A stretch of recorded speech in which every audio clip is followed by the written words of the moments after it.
Hello everyone. We were doing the social justice and there we are covering a topic disabled person. I already made first video regarding this topic. वो काफ़ी ज़्यादा बड़ा हो जाता है video. That's why I have just made second video of that topic. So let's begin. ठीक है. हम कर रहे थे हम पढ़ रहे थे लास्ट टाइम मैंने पढ़ा कि जो वर्ड ऑफ डिसेबिलिटी है ना वो सोसाइटल डिसेबिलिटी एनापैथी शो करती है. वो ये दिखाता है डिसेबिलिटी मतलब कि उस इंसान के अंदर, उस इंडिविजुअल पर्सन के अंदर वो हुनर ही नहीं है कुछ करने का, इसलिए एक नया टर्म उसको रिप्लेस करके बना, that is known as a differently abled. ठीक है, वो एबल तो है लेकिन अलग तरीके से है. से समझ में आ रहा है. कुछ ऐसे PWD होते हैं जो बेशक वो ब्लाइंड हो या कुछ भी हो, but they are doing much better than a normal individual. आप एग्जांपल के साथ बताती हूँ. जो एक ब्लाइंड पर्सन है वो कहीं ना कहीं उसकी हियरिंग पावर थोड़ी एक्स्ट्रा ऑर्डिनरी होती है. अब पढ़ते हैं दिव्यांग. लीगल डेफिनेशन क्या है? लीगल डेफिनेशन दिव्यांग की क्या है कि person suffering from not less than 40%. जो पर्सन 40% कम से कम तो उसके अंदर डिसेबिलिटी होनी चाहिए. ठीक है, वो PWD नहीं है अगर लीगली 40% कट ऑफ हो, मतलब 40% डिसेबिलिटी अगर उसके अंदर नहीं है तो he will not called be as a disable person. ठीक है, उसको सर्टिफाइड होने चाहिए मेडिकल अथॉरिटी के द्वारा. वो सेल्फ डिक्लेरेशन नहीं कर सकता कि हाँ मैं अंधा हूँ या मैं बहरा हूँ या कुछ हूँ समथिंग एल्स. ठीक है, उसको प्रॉपर उसकी medical government designated medical authority, ठीक है, सर्टिफाई करती है उसको. कौन करता है? Government designated medical authority certify करती है. लेकिन सबसे बड़ी प्रॉब्लम इसके साथ दिक्कत क्या है कि गांव में ये है कि ये अथॉरिटी, मेडिकल अथॉरिटी अवेलेबल ही नहीं है, वहाँ एक्सेस ही नहीं है इसकी, तो वहाँ के लोगों को काउंट ही नहीं करते हैं एज अ डिसेबल. वो जाके देखें कि वहाँ कितने भरे पड़े हैं तब पता चलेगा ना. ठीक है, नेक्स्ट आते हैं, हम पढ़ते हैं कि आपको गवर्न बाई ये सारी चीज़ person with disabilities act RPWD act 2016 में आया था. ठीक है, इसको कहते हैं, ये पूरी दिव्यांग फ्रेमवर्क का मदर लॉ है. ये क्या है? Mother law. पूरे दिव्यांग लोग जो है ना, डिसेबल पर्सन, उनकी मदर लॉ है. नेक्स्ट हम पढ़ते एक करके. ठीक है, 21 कैटेगरीज हमने इसके अंडर देखा था. तो हम पहले तो देखते acid attack, haemophilia, sickle anaemia, mental illness और 17 और है. तो ये सारी चीज़ हमने देखा इनके साथ, ये कितने तरह का है. ठीक है, अब आते हैं हम फॉर एग्ज़ाम्पल आते हैं जैसे एसिड अटैक विक्टिम जो हो गए हैं वो जेंडर वायलेंस का रिजल्ट, जैसे पहले PWD स्टेटस में नहीं आते थे. ठीक है, जेंडर वायलेंस जैसे लड़कियां कुछ रीज़न की वजह से उन पर एसिड फेंक दिए गए. ठीक है, हेमोफीलिया क्या होता है? आपको हेमोफीलिया बताते हैं. हेमोफीलिया होती है ब्लड क्लॉटिंग डिसऑर्डर हो गए. लाइफ लॉन्ग डिसेबिलिटी होती है इनको, life long disability. Sickle cell anaemia जैसे ट्राइबल कम्युनिटीज़ में ये बहुत ही कॉमन है. ठीक है, उनको पहले रिकॉग्नाइजेशन ही नहीं किया जा था कि ये भी कोई ऐसी चीज़ है. मेंटल इलनेस, जैसे मैंने आपको पहले मेंटली में बताया कि कोई साइकोलॉजिकली डिप्रेशन हो, एंजाइटी हो या कुछ भी हो तो उसको क्या कहते थे? अरे यार तेरा दिमाग ख़राब है, ऐसा कुछ नहीं होता, तू बस पॉजिटिव सोच. ठीक है, लेकिन इसे भी काउंट किया जाता है अब कि ये भी डिसेबल है. ठीक है, उसी तरीके से एक और चीज़ है, आपको मैं बताती हूँ, ऑटिज़म. ठीक है,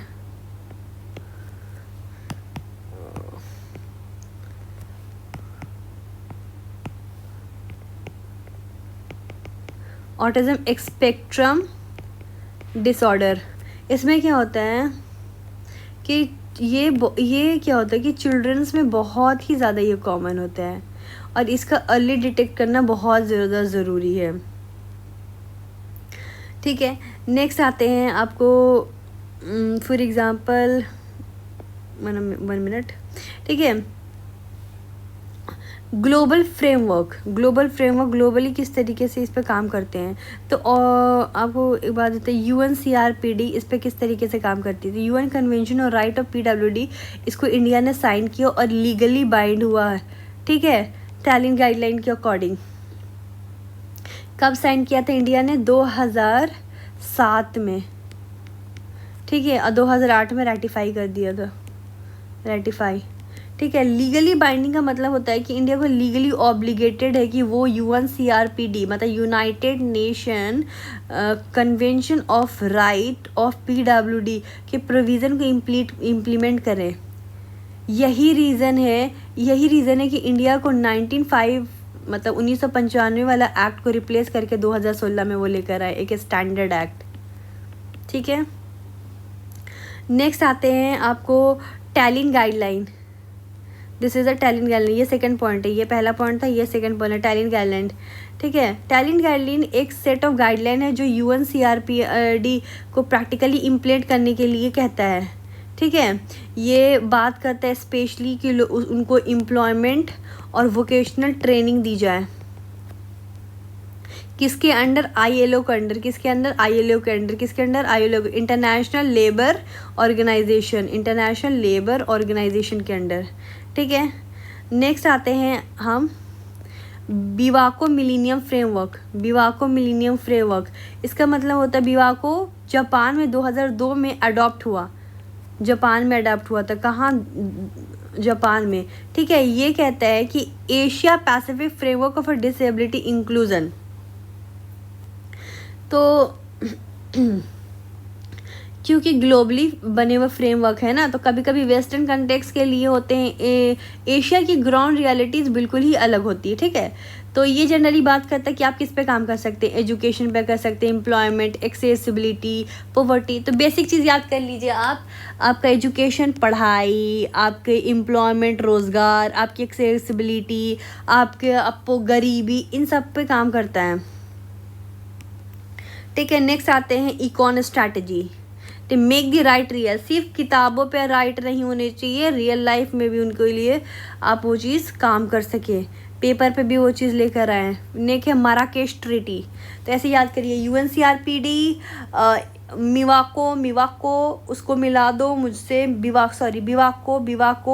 नेक्स्ट इकॉन माराकेश, मारा राकेश, याद कर रही हूँ मैं इस तरीके से, जस्ट दैट्स इट, ठीक है। ये ट्रीटी कब साइन हुई थी, ये 2013 में साइन हुई थी, ठीक है। वर्ल्ड इंटेलेक्चुअल प्रॉपर्टी ऑर्गेनाइजेशन के अंडर ये आती है, ठीक है। Simple book document copyright protective होते हैं इसके अंदर, ठीक है। उसके बाद आते हैं next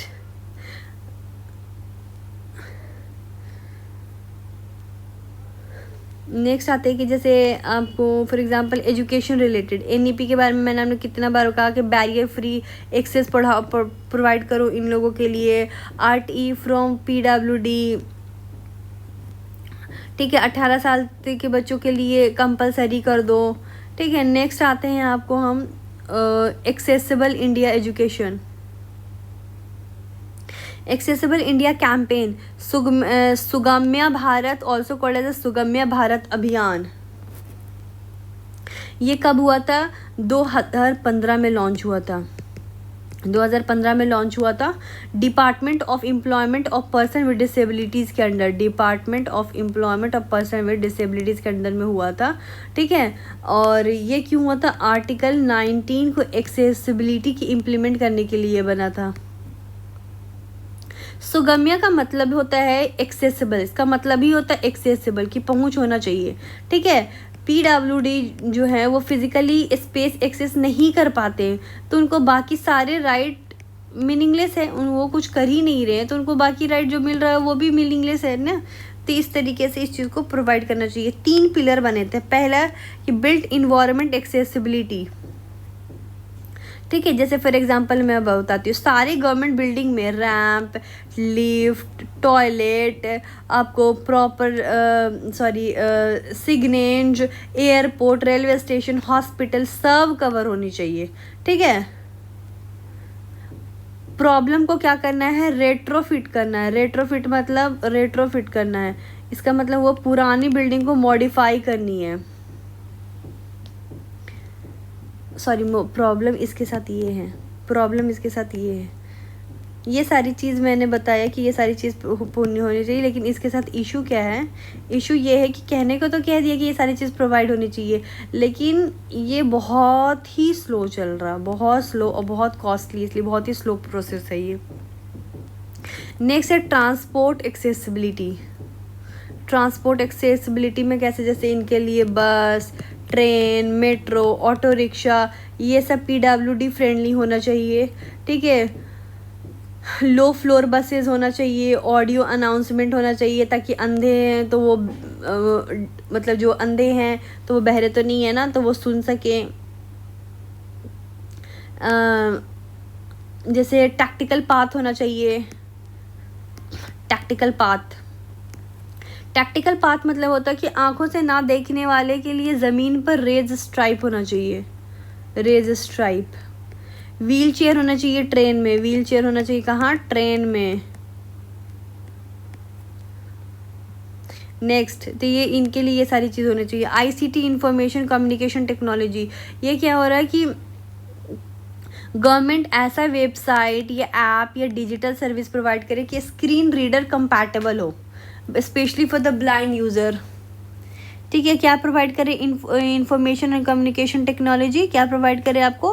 government website and app and digital service for screen reader compatible, screen reader compatible के लिए, कंपैटिबिलिटी के लिए। अब आते हैं कुछ स्कीम हमारी सरकार ने क्या ले रखी है इनके लिए। तो सबसे पहले दिशा स्कीम आई। ये किस लिए आई दिशा स्कीम? दिशा स्कीम आई कि आप दिशा का मतलब होता है detection of intellectual disability through screening and health assessment. फिर से आप मेरे साथ रिवाइज करिए, detection of intellectual disability through screening and health assessment. इसमें क्या होता है कि अर्ली इंटरवेंशन से इम्पैक्ट मिनिमाइज हो जाती है।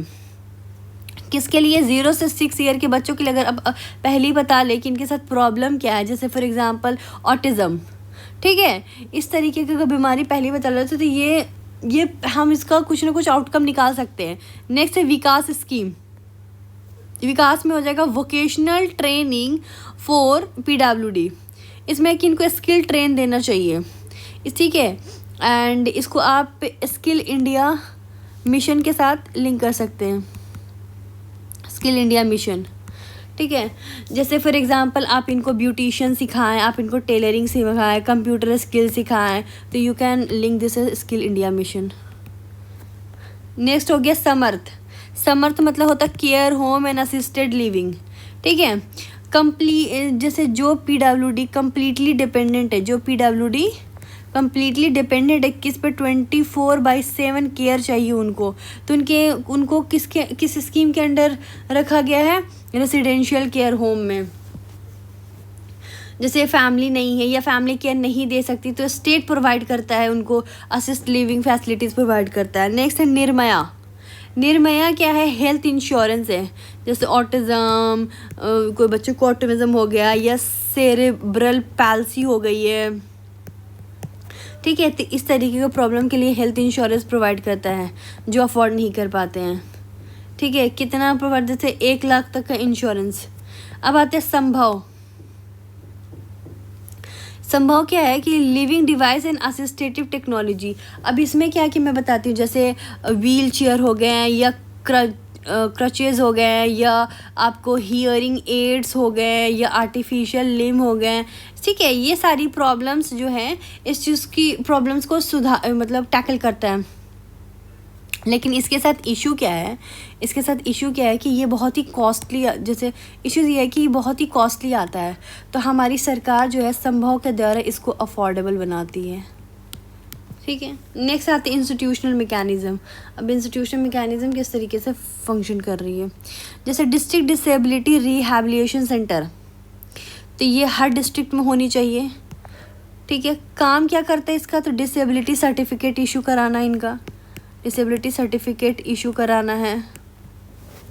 रिहैबिलिटेशन, असिस्टेड डिवाइस अवेयरनेस, ये सारी चीज़ें प्रोवाइड करती है। दीनदयाल डिसेबल रिहैबिलिटेशन सेंटर क्या है? ये है कि आपको जैसे DDRC जो है ये स्कीम अंडर फंडेड सेंटर है जो एनजीओ रन करता है। इसको कौन रन करता है? एनजीओ रन कराता है, ठीक है। जैसे इसमें क्या होता है कि कॉम्प्रहेंसिव रिहैबिलिटेशन, जैसे मेडिकल, एजुकेशन, वोकेशनल, सोशल, सब एक जगह। और नाम दीन दयाल उपाध्याय के नाम पे अन्त्योदय फिलॉसफी से लिंक्ड है। अन्त्योदय मतलब, अंत्योदय मतलब लास्ट पर्सन तक ये चीज़ पहुंचना है। ये सारी चीज़ किसकी? आखिर इंसान तक ये सारी चीज़ें पहुंचनी है। नेक्स्ट है आपको रिहैबिलिटेशन काउंसिल ऑफ इंडिया। इसमें क्या होता है कि रिहैबिलिटेशन काउंसिल ऑफ इंडिया क्या है कि ये स्टैचुटरी बॉडी है। ये 1992 में इस्टेब्लिश हुआ था, ठीक है। Stand up for rehabilitation professional, ये कैसे कि जैसे medical council of India doctor को रेगुलेट करता है, ठीक है, उसी तरीके से आरसीआई रिहैबिलिटेशन प्रोफेशनल को रेगुलेट करता है। आरसीआई किसको करता है? रिहैबिलिटेशन प्रोफेशनल को रेगुलेट करता है। जैसे साइकोथेरेपिस्ट हो गए, ये स्पेशल एजुकेटर हो गए, ये स्पीच थेरेपिस्ट हो गए, ये ऑडियोलॉजिस्ट हो गए, ठीक है। तो इनकी डिग्री और ट्रेनिंग को स्टैंडर्डाइज कौन करता है? RCI, rehabilitation council of India. किसको करता है? साइकोथेरेपिस्ट हो गए, special educator, speech therapist and audiologist, इन सबको ट्रेन कौन करता है? आरसीआई करता है। अब आते हैं नीति आयोग। नीति आयोग में का 5% बजटरी एलोकेशन रिकमेंडेड किसके लिए गया है? इनके लिए गया, पीडब्ल्यूडी सेक्टर के लिए बात किया गया है। अब आते हैं आईसीटी एंड टेक्नोलॉजी फॉर पीडब्ल्यूडी। नेक्स्ट है मनी ऐप आवाज़ विहास। इसमें क्या बोला गया है कि मनी ऐप मोबाइल ऐप जो AC augmentative and alternative communication provide करता है जो लोग बोल नहीं सकते। ये non verbal autism, cerebral palsy, उनके लिए पिक्चर सिंबलाइज है, ठीक है। ये 3 अलग अलग ऐप है। ये मनी ऐप जो है, मनी ऐप क्या कहता है इसके फुल फॉर्म मैं बताती हूँ। इसका फुल फॉर्म है आपको इसका ये है कि जो लोग बोल नहीं सकते, नॉन वर्बल ऑटिज्म, ये उनके लिए प्रोवाइड करता है, ठीक है। आवाज़ क्या है? इंडिया के एक पॉपुलर एसी ऐप है। ये एसी ऐप है, इंटरनेशनली भी रिकॉग्नाइज है, ठीक है। नेक्स्ट क्या है कि फॉर एग्जांपल एक सेरेब्रल पैल्सी चाइल्ड आवाज़ से अपनी नीड एक्सप्रेस कर सकता है। क्या कर सकता है? आवाज़ से अपनी नीड को एक्सप्रेस कर सकता है। विहास क्या? विजुअल एंड हियरिंग असिस्टेंस, ये डेफ लोगों के लिए है। नेक्स्ट आते हैं आपको कूबी ऐप कितने? स्पीच इम्पेयरमेंट सपोर्ट, ये वो लोग के लिए है जो बोलने में डिफ़िकल्टी फेस करते हैं। कूबी ऐप किसके लिए है? कूबी ऐप ये डिफ़िकल्टी जो फेस करते हैं, जैसे कौन हो गए? सटरिंग हो गए, डाइसैर्थेरिया हो गए एंड अफेसिया हो गए। इन लोगों के लिए इस तरीके का रोल ये प्ले करता है। जैसे ये क्या करता है ना, ऐप को मैं आपको बताती हूँ। जो ऐप है ना, ये टेक्स्ट टू स्पीच में कन्वर्ट होता है, पिक्चर से कम्युनिकेशन प्रोवाइड करता है, इसको प्री प्रोग्राम करता है, फ्रेज करता है, ठीक है, और को भी कम्युनिकेट कर सकता है इससे। एक हो गए स्मार्ट वॉच, ये हेल्थ को मॉनिटर करता है, आप लोग सब तो यूज़ करते होंगे।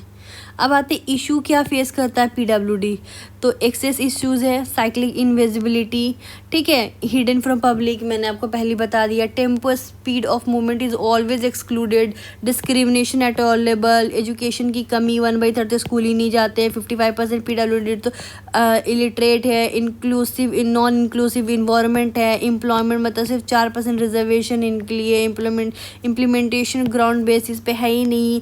Next non intensive for companies इनको सबसे पहले फायर करती है और इनके लिए कोई रिक्रूट भी नहीं करती है। सोशली क्या है, इनको सेकंड क्लास सिटीजन माना जाता है, कोई रोल मॉडल ही नहीं है, पिटी बेस्ड अप्रोच यूज़ करते हैं। फाइनेंशियली क्या है, सब्सिडाइज को, जैसे एड असिस्टिव टेक्नोलॉजी इतनी महंगा है, ठीक है, इनको आइडेंटिफिकेशन बहुत ही लेट मिलती है। हेल्थ केयर क्या है, special need to differently able children not met, special school needed but inadequate, ठीक है। सोल्यूशन क्या कर सकते हैं, सुगमया भारत मैंने आपको बताया, ठीक है, ई लर्निंग प्रोवाइड करिए, डिजिटल इंक्लूजन, ठीक है, political parties to embrace inclusivity,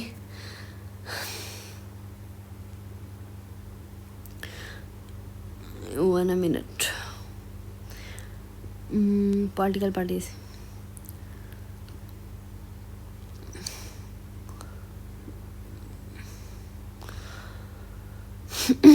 political party to impress inclusivity का मतलब होना चाहिए कि जैसे इनको भी टिकट वगैरह मिलनी चाहिए.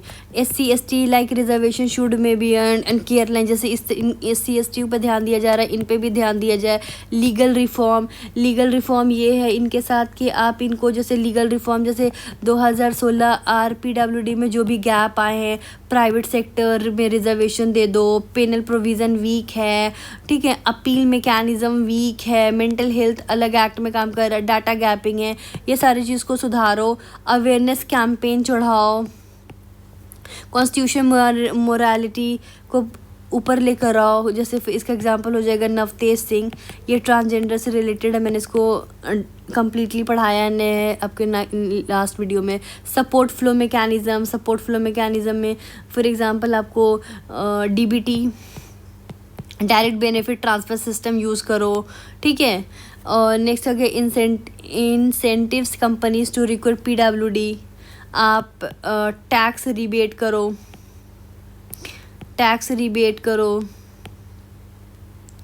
ठीक है. नेक्स्ट है पब्लिक रैंकिंग. डिसेबिलिटी इंक्लूज़न करो.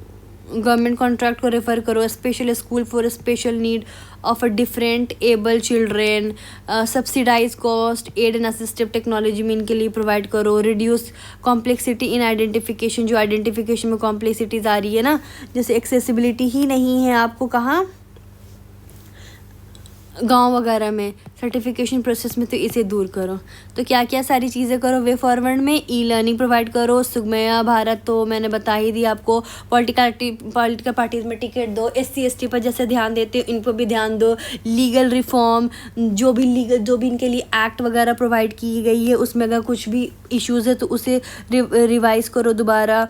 अवेयरनेस कैंपेन लेकर आओ. कॉन्स्टिट्यूशनल मोरालिटी को हमेशा ऊपर रखो. सपोर्ट फ्लो मैकेनिज़्म लेकर आओ जैसे DBT वगैरह. इंसेंटिवाइज कंपनीज को रिक्रूट PWD